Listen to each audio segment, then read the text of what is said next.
show you this little girl's picture, Jessica Ridgeway. She never made it to school, and right away, the school called the little girl's mother. 50 police officers, including the FBI, are searching right now. Ever anything I want, ever. Yeah, it's hard. I just want to find my daughter. We don't have a person of interest, and we're going to look at every angle. The body had been found near a park in the Denver suburb of Arvada, but they won't officially confirm it is 10-year-old Jessica Ridgeway. We haven't identified an individual. Looking at behavioral changes, it's somebody's family member. When something seems odd or suspicious, we ask that you call. You call immediately and report that information. My son wants to turn himself in for the Jessica Ridgeway murder. Sarah Ridgeway Sigg has now confessed to the killing of the 10-year-old Colorado girl. I murdered Jessica Ridgeway. Okay, I have proof that I did it. She was an amazing little girl. Her life touched so many people. And did you know Jessica? No. Had you ever seen her before? It begins in a place that feels almost too ordinary to imagine anything going wrong. A quiet suburban neighborhood where routines repeat day after day, where people recognize familiar faces, and where children grow up with a sense of safety that rarely gets questioned. Westminster, Colorado was exactly that kind of place, calm, predictable, and comfortable. The kind of environment where nothing ever seems out of place, until suddenly, something is. Jessica Ridgeway was 10 years old. We are seeing the face of the teenager who admits to killing 10-year-old Jessica Ridgeway. That's Austin Sigg. To those who knew her, she wasn't just another kid walking the same streets every day. She was bright, full of energy, and carried a personality that made her stand out without trying. She laughed easily, spoke openly, and had a natural curiosity about the world around her. In school, she was known for being engaged, the kind of student who didn't just sit quietly, but actively participated, raising her hand, asking questions, and wanting to be involved. She didn't just go to school because she had to. She genuinely wanted to be there. At home, she was surrounded by family. Her parents, though no longer together, both remained important parts of her life. She lived with her mother, along with close relatives who created a stable environment around her. It wasn't a life of luxury, but it was filled with care, structure, and attention. She was loved, and everyone who knew her could see it. Jessica had recently started to push for a little more independence. Small things, but meaningful at her age. She wanted to wake up on her own. She watches TV and she eats her granola bar, goes up and gets dressed. Get ready without being reminded. Take responsibility for her routine. It was the kind of growth every parent recognizes, that moment where a child begins to step slightly beyond constant supervision. And for Jessica, that independence included walking part of the way to school. The route was simple. She would leave her house, walk a short distance to a nearby park, meet up with friends, and then continue together to school. It was something she had done before, something that felt safe, predictable, normal. The morning everything changed started just like any other. There were no warning signs, no unusual behavior, nothing that would have suggested that this day would end differently from all the others. Jessica woke up, got dressed, and moved through her routine. Small details filled those moments, the kind that seem insignificant at the time. What she ate, what she wore.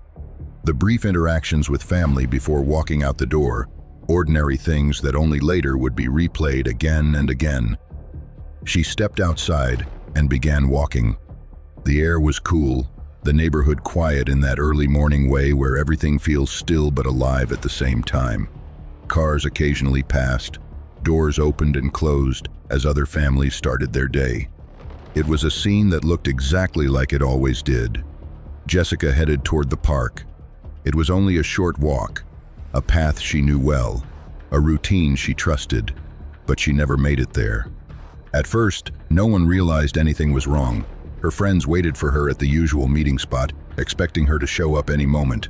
When she didn't, they waited a little longer. Eventually, they made a simple decision. If they stayed any longer, they would be late for school. So they left, assuming she must have taken a different route or would meet them along the way. It didn't seem like a big deal at the time, but as the morning went on, Her absence became harder to explain. Jessica didn't show up in class. Teachers began to notice. Attendance was checked again. Her name remained unaccounted for. Calls were made to her home. At first, there was still a belief that there had to be a simple explanation. Maybe she stayed home sick. Maybe there had been a miscommunication, but there was no answer. Her mother had been asleep after working overnight. The message from the school went unheard for hours, and when she finally woke up and listened to it, everything changed in an instant. There is a moment every parent fears, even if they never say it out loud. The moment when something doesn't feel right, when a simple explanation no longer makes sense, and when the realization begins to form that this might be something serious. That moment had arrived. Jessica was missing. At first, her mother tried to find her on her own. She drove the usual route, checked the park, looked for any sign that Jessica might still be nearby. She went to places where Jessica could have gone, knocking on doors, asking questions. But no one had seen her. No one knew anything. And that uncertainty quickly turned into fear. Authorities were contacted, and within a short period of time, the situation escalated. Daughter's missing. I guess she never made it to school this morning. How old's your daughter? She's dead. What began as a missing child report was quickly treated as something more serious. Investigators understood the urgency. Time matters in cases like this, and every minute without answers increases the risk. The neighborhood shifted almost immediately. What had felt safe hours earlier now felt uncertain. People stepped outside, scanning streets and yards, looking for anything out of place. Conversations spread quickly. Word traveled from house to house. A child was missing. Search efforts began. Police organized teams and started canvassing the area. Officers went door to door, asking residents if they had seen anything unusual. Volunteers joined in, moving through nearby parks, open spaces, and streets, calling Jessica's name, hoping for any kind of response. But there was nothing. No clear sign, no obvious clue. No witness who could say exactly what had happened. It was as if Jessica had disappeared without a trace. As the hours passed, the search grew larger. More resources were brought in. Additional agencies became involved. The scale of the operation expanded quickly, covering more ground, following more leads, checking every possibility. At the same time, the emotional weight of the situation continued to build. For the family, every passing moment without news felt heavier than the last. That is not ever anything I want. For the community, the realization that something like this could happen here created a sense of unease that spread quickly. This wasn't supposed to happen in a place like this, but it had. And as the day turned into night, one thing became clear. This was no longer just a missing child case. Something far more serious was unfolding. As the first night passed, the urgency didn't fade, it intensified. Darkness brought with it a different kind of fear. Searching became harder, visibility dropped, and yet the effort didn't stop. Floodlights were set up in key areas, turning sections of the neighborhood into bright artificial daylight. Officers moved through parks, trails, and open land, scanning every inch as carefully as possible. Every shadow, every movement, every object had to be checked. Volunteers had shown up in numbers no one expected. People who didn't know Jessica personally still felt the weight of the situation. Parents, neighbors, even strangers, they all moved together with the same goal: find her, bring her home. That was all that mattered. But as the hours stretched on, the reality became harder to ignore. There were still no solid leads, no confirmed sightings, no clear direction, nothing that gave investigators a starting point strong enough to build on. And in cases like this, that kind of silence can be more alarming than any piece of bad news. By the next morning, the operation had grown significantly. More agencies were involved, coordination became tighter, and the search area expanded further outward. Investigators began working not just on where Jessica could be, but on what could have happened in the moments after she left home. They reconstructed timelines, they walked her route, they analyzed every possible scenario, and one conclusion kept coming back. Jessica had not simply wandered off. Her personality, her habits, and the lack of any evidence pointing to an accident made that unlikely. She knew the area. She followed routines. She understood basic safety. The idea that she would disappear without a trace on her own didn't fit. That left something else, someone else. That shift in thinking changed the entire investigation. What had started as a search began to move toward something more focused. Investigators started considering the possibility of abduction. And once that door opened, every detail took on new meaning. They looked at known offenders in the area, reviewed past incidents, checked anyone who had a history that could align with this kind of behavior. Nothing could be ruled out. At the same time, the public became more involved. Media coverage increased, spreading Jessica's story far beyond Westminster. Her face appeared on screens across the country. A smiling 10-year-old girl who had left for school and never arrived. People began to follow the case closely. Tips started coming in. Some were useful, others led nowhere. But each one had to be investigated. Each one represented a possibility, no matter how small. And then, a development changed everything. Personal items connected to Jessica were found. They weren't where they were supposed to be. They weren't along her normal route. They had been moved, left behind, discarded. That discovery confirmed what many had already begun to fear. This was not an accident. This was not a misunderstanding. This was deliberate. The tone of the investigation shifted immediately. Hope, which had been fragile but present, began to weaken. The focus moved away from simply finding Jessica to understanding what had been done and who was responsible. Investigators worked to map out where the items had been found. They looked at distances, routes, and patterns. Every location mattered. Every detail added another piece to a picture that was slowly becoming clearer. And then came the discovery that no one was prepared for. Authorities located remains in an area not far from the search zone. The process of identification took time. A body had been found near a park in the Denver suburb of Arvada. At this point, they won't officially confirm it as 10-year-old Jessica Ridgeway. But once it was complete, the reality became unavoidable. Jessica was gone. The impact of that confirmation spread instantly. For the family, it was devastating. The hope they had held on to, no matter how fragile, was gone. For the community, the loss hit just as hard. What had started as a search turned into mourning. But for investigators, the work was far from over. If anything, it became more urgent. Because now, the focus had shifted completely. This was a homicide investigation, and the person responsible was still out there. Law enforcement intensified their efforts. They expanded their search for connections, looking beyond immediate evidence and into patterns of behavior. They revisited earlier reports, incidents that might have seemed unrelated at the time, and that's when something significant emerged. Months before Jessica disappeared, there had been an attack on a woman jogging in the same general area. At the time, it had been treated as an isolated incident. The attacker had approached from behind, attempted to overpower her, but she managed to escape.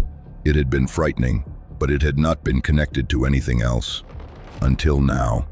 Investigators revisited that case, examining the evidence again with fresh perspective. DNA collected from that scene was compared with what had been gathered in Jessica's case. The result was clear. The same person was responsible for both. That connection changed everything. It meant that this wasn't a one-time act. It meant that the person responsible had attempted something similar before, and most importantly, it meant that there was a pattern, a progression. The earlier attack had failed. This time, it had not. That realization added urgency to the investigation. The suspect was not only capable of this level of violence, but had already demonstrated intent before. That made him even more dangerous. A profile began to form. Not a name yet, but characteristics, behavioral patterns, possible motivations. Investigators looked for someone who matched those traits, someone whose actions aligned with what had been observed. At the same time, they began focusing on changes in behavior within the community. People who suddenly acted differently, who withdrew, who showed signs of stress or anxiety that didn't have a clear explanation. Because in many cases, someone knows something, and sometimes that someone is closer than anyone expects. The investigation continued, building piece by piece. Every detail mattered. Every connection brought them one step closer. And then, just as the case seemed to be expanding outward, the breakthrough came from within. A call was made to authorities, and everything changed. By the time investigators began to connect the dots, the case had already evolved into something far darker than anyone in Westminster had initially feared. What started as a desperate search for a missing child had become a race against a reality that no one wanted to accept.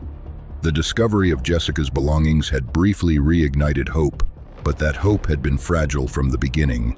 Now, with forensic confirmation and mounting evidence, the focus shifted entirely. This was no longer about finding her. It was about understanding what had happened and finding the person responsible. The investigation intensified on every level. Detectives revisited every tip, every witness statement, every piece of evidence collected since the first day. Thousands of leads had poured in from across the region, and each one had to be carefully evaluated. Officers worked around the clock, re-examining timelines, mapping movements, and reconstructing the narrow window in which Jessica had disappeared. The area between her home, the park, and the route to school became the center of intense scrutiny. Every house, every yard, every possible vantage point was considered. It was during this phase that investigators began to re-examine an earlier case that had initially been treated as unrelated. Months before Jessica's disappearance, a woman jogging near a lake had been attacked. At the time, the incident had been terrifying but isolated. The victim had managed to escape, and the attacker had vanished without leaving behind much more than a vague description and a lingering sense of unease. Now, with new forensic tools and evidence from Jessica's case, authorities revisited that file. The connection, when it came, was undeniable. DNA recovered from both scenes matched. The same individual who had attacked the jogger had escalated. What had once been an attempted crime had turned into something far more calculated and devastating. This revelation changed everything. It meant the perpetrator had been active in the area for some time. It meant there had been warning signs, and most importantly, it meant that whoever was responsible had already demonstrated a willingness to act.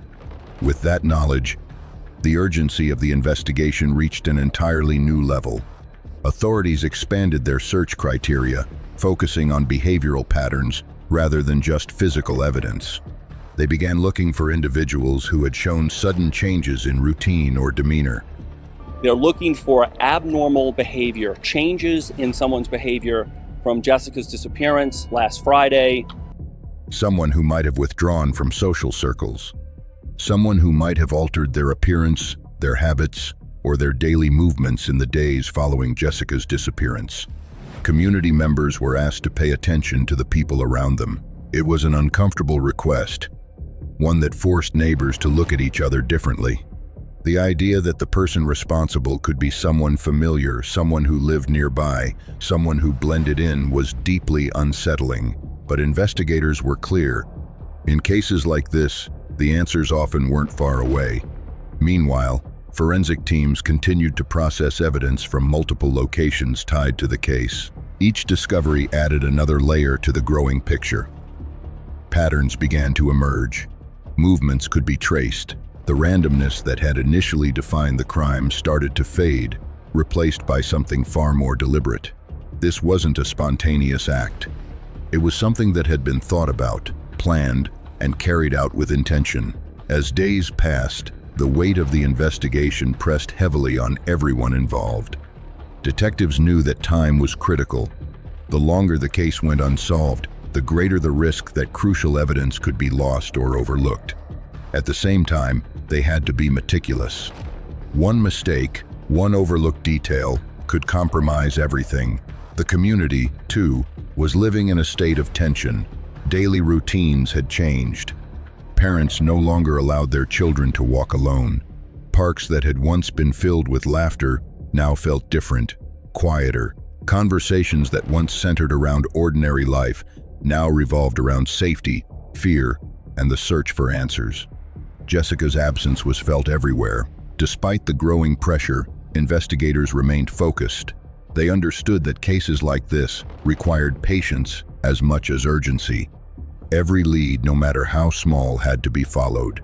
Every possibility had to be considered. And slowly, piece by piece, the investigation moved closer to something concrete. The turning point didn't come from a dramatic breakthrough or a single piece of evidence. Instead, it emerged from a combination of factors, information that, when viewed individually, might not have stood out, but together painted a clearer picture. A tip from a member of the public, observations about a specific individual, details that align just enough to warrant a closer look. That individual was someone who, until that moment, had not been at the center of the investigation.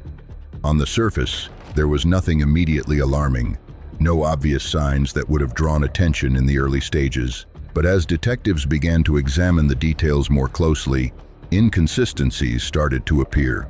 Small things, at first. Subtle discrepancies in behavior, in statements, in timelines. It was enough to bring him in for questioning. During the initial interview, he appeared calm, cooperative, willing to answer questions. He provided an account of his whereabouts, one that seemed plausible on the surface. He even agreed to provide a DNA sample without hesitation. To investigators, this behavior could mean one of two things. Either he had nothing to hide, or he believed he had covered his tracks well enough to avoid suspicion. At that moment, there wasn't enough evidence to hold him. The DNA sample was logged, and standard procedures were followed. The investigation moved forward, continuing to explore other leads. But something about the interaction lingered, a sense that there was more beneath the surface. And then, unexpectedly, everything changed. The break didn't come from the investigation itself. It came from within the suspect's own home. What happened next would not only bring the case to a sudden and dramatic conclusion, but also reveal a series of events that no one had anticipated. A confession, a phone call, a moment that shifted the entire trajectory of the investigation in an instant. After nearly 3 weeks of searching, analyzing, and waiting, the answers that had seemed so distant were suddenly right there, unavoidable, undeniable, and far more disturbing than anyone had imagined. The case was about to enter its final and most revealing phase. The moment everything shifted did not happen inside an interrogation room or during a late-night breakthrough at a police station. It happened in a quiet home, behind closed doors, in a conversation no one outside that house could have predicted. After weeks of fear, uncertainty, and relentless investigation, the truth surfaced in the most unexpected way, through a confession that came from within a family itself. The young man investigators had previously spoken to someone who had seemed calm, cooperative, almost forgettable in the early stages, was now at the center of something far more serious. In the days leading up to the confession, there had been subtle changes in his behavior. Nothing dramatic enough to immediately raise alarms, but enough to be noticed in hindsight. He appeared withdrawn, uneasy, increasingly disconnected from the world around him. Those closest to him sensed that something wasn't right, even if they couldn't yet understand what it was. Then came the moment that would change everything. He approached his mother with something weighing heavily on him. At first, it wasn't entirely clear what he was trying to say, but there was a seriousness in his tone, a kind of urgency that couldn't be ignored. And then, piece by piece, the truth began to come out. Not vague hints, not confusion, but direct, undeniable words. He told her what he had done. For a brief moment, the world inside that room seemed to stop. There are certain things the human mind struggles to process, especially when they come from someone you love, someone you've known your entire life. The shock was immediate, overwhelming. Disbelief collided with reality in a way that left no room to breathe. But what happened next would define everything that followed. Instead of denying it, instead of trying to protect him or herself from the weight of what she had just heard, his mother made a decision. It was not an easy one. It was not something anyone could ever be prepared for, but it was clear. She picked up the phone and called the police. The call itself was tense, emotional, and painfully real. Her voice carried the weight of what she had just been told. She explained that her son wanted to confess, that he had admitted involvement, that officers needed to come immediately. I need you to come to my house. My son wants to turn himself in for the Jessica Ridgeway murder. There was no hesitation in her words when it came to one thing: this needed to be reported. On the other end of the line, the dispatcher remained calm, guiding the conversation, asking the necessary questions. Was he there? Was he cooperative? Did she feel safe? Each answer brought the situation into sharper focus. This wasn't a misunderstanding. This wasn't confusion. This was real. When the suspect spoke directly, his tone was striking. There was no panic, no attempt to minimize what he had done. His words were direct, almost detached. He stated clearly that he was responsible, that there was proof, that officers needed to come and take him in. I have proof that I did it. There is no other question. You just have to send a squad car, something down here, and I will answer all the questions. Within minutes, law enforcement arrived at the house. The arrest itself was quiet, controlled, almost surreal given the magnitude of what had just unfolded. After weeks of searching, the person responsible was now in custody, and he had come forward on his own. But the confession was only the beginning. What followed during questioning would reveal the full scope of what had happened, and it would challenge the assumptions investigators had made along the way. Sitting across from detectives, the suspect described his actions in a manner that many would later find deeply unsettling. His tone remained steady, almost clinical, as if he were recounting something distant rather than something he had personally done. He spoke about the earlier attack on the jogger, confirming what investigators had already suspected. He described how that attempt had failed, how the victim had managed to escape, and how that experience had influenced his thinking afterward. Instead of stopping, instead of recognizing the severity of what he had done, he had adjusted his approach. That detail alone reframed everything. This was not a sudden, impulsive act. It was part of a progression, a pattern that had been developing over time, growing more dangerous with each step. The failed attempt had not deterred him, it had pushed him further. He then walked investigators through the day Jessica disappeared. He described watching, waiting, choosing the moment carefully. There was no personal connection, no prior interaction. To him, it had been random. That randomness, however, did not make it any less calculated. He had positioned himself in a way that allowed him to act without drawing attention. He had planned enough to avoid immediate detection. When he finally acted, it happened quickly. There was no prolonged struggle that anyone nearby could have noticed. Within moments, everything had changed. From there, his account moved into details that were difficult for even seasoned investigators to hear.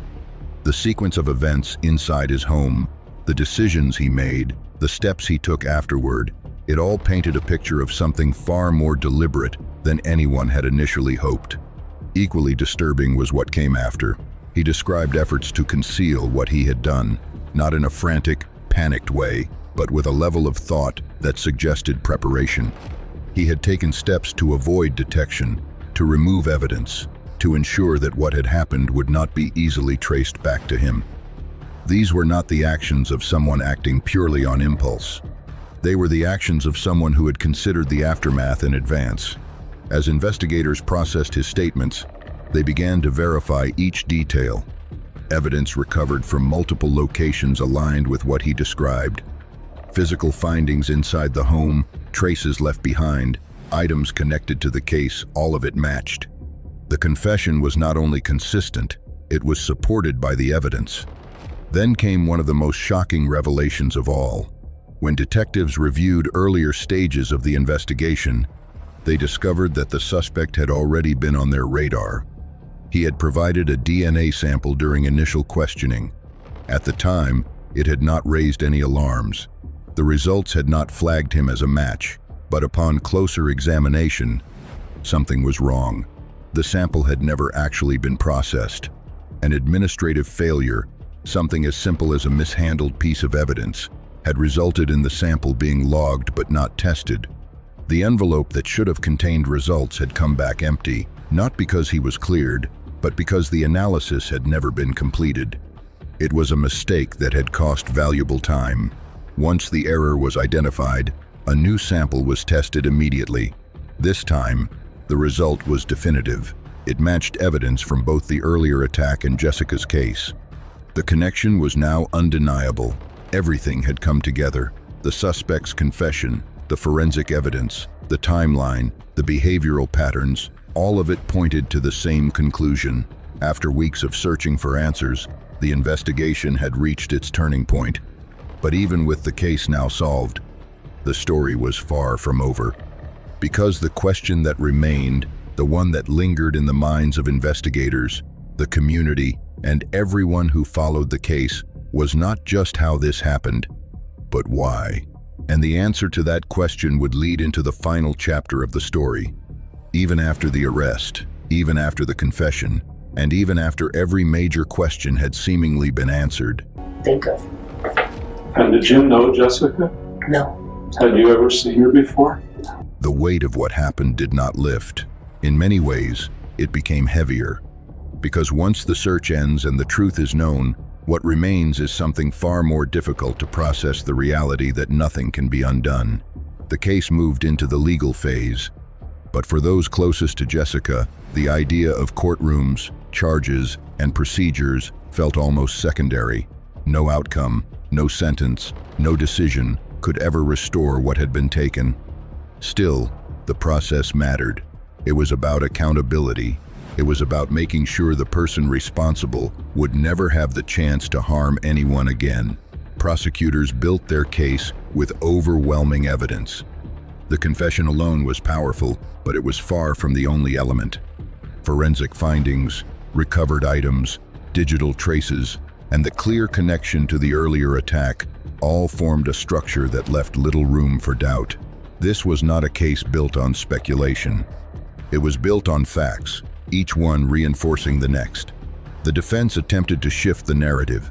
They argued that the suspect was young, that his actions were not fully premeditated, that there were underlying factors that had influenced his behavior over time. They pointed to his background, his mental state, and the complexities of his development. It was an effort to introduce context, to suggest that this was not simply a case of pure intent, but the evidence did not support that interpretation. Investigators had already established a pattern: planning, escalation, and deliberate action. This was not something that happened in a single moment of loss of control. It was something that had been building, step by step, long before that morning. The earlier attack had been a clear warning sign. The research, the preparation, the choices made afterward, all of it pointed in the same direction. As the trial approached, there was growing concern about what it would mean for Jessica's family. A full trial would require every detail to be presented publicly. Every piece of evidence, every statement, every aspect of what happened would be laid out in a way that would force those who loved her to relive it all over again.